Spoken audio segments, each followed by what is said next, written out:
Sam Zhao. He's a professor and executive director of the Center for China U.S. Cooperation at the University of Denver. Well, Sam, you heard busy time for Liu He visiting with Henry Kissinger, lawmakers on Capitol Hill. But the real meat of this is the negotiations with the Trump administration. Nathan says he doesn't have a crystal ball. He's not going to tell us what to expect. But do you have any hunches, guesses? I don't have a crystal ball either. I don't think anyone could have that. Here, the issue is that neither side can afford to really back up. Trump has made such a big announcement about imbalance of the trade and intellectual property rights stealing from China.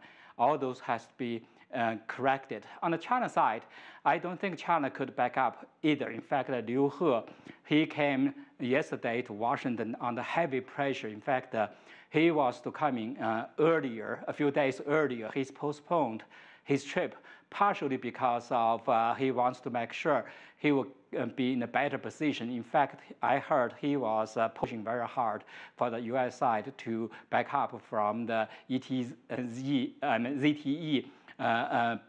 penalties. In fact, Trump made that reverse. That's how he has come. So he has under also heavy pressures to make deals and make a U.S. side to make concessions.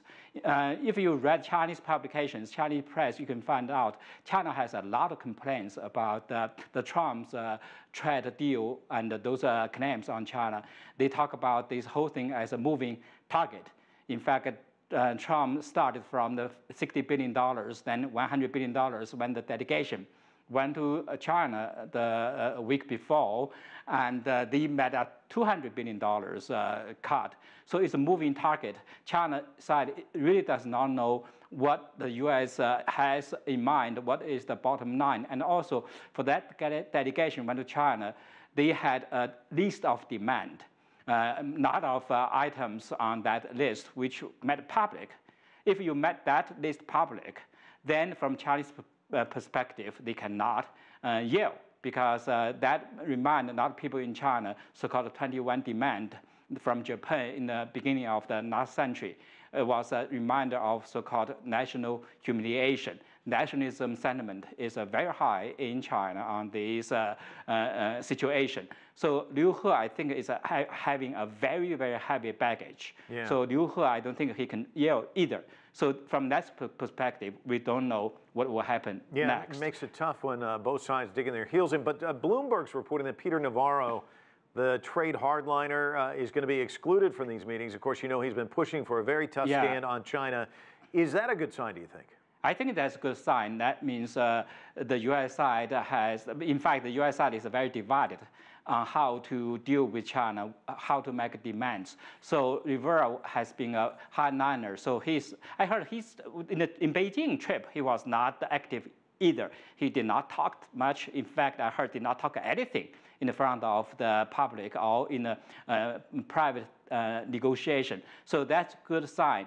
In fact, what I see in the whole this kind of fiasco is that Trump is a typical business person.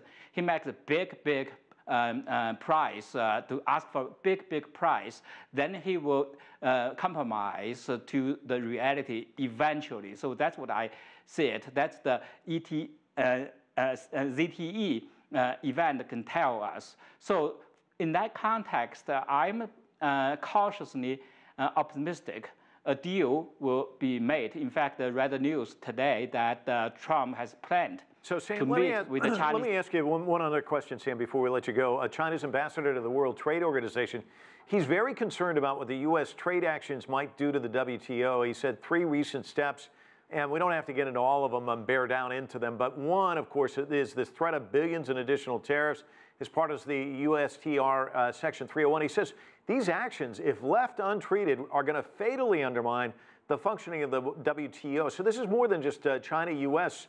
affair. What do you make of his comments? I think what he said makes sense, because the U.S. unilateral sanctions against another country, not through the WTO, both are members of WTO itself, is very strange. And this type of huge unilateral tariffs is to a great extent a challenge not only to the country targeted, but also to the roles of multilateral institutions. So that's why I think the Chinese representative said about WTO role and the challenge to the WTO makes sense. In fact, in my mind, the U.S. now has been a challenge to the liberal international order, multilateral institutions that the U.S. founded and led. Right. So this is a very unfortunate situation, I would say it. Sam, we're going to leave it there. Sam Zhao joining us from Denver. Thanks so much.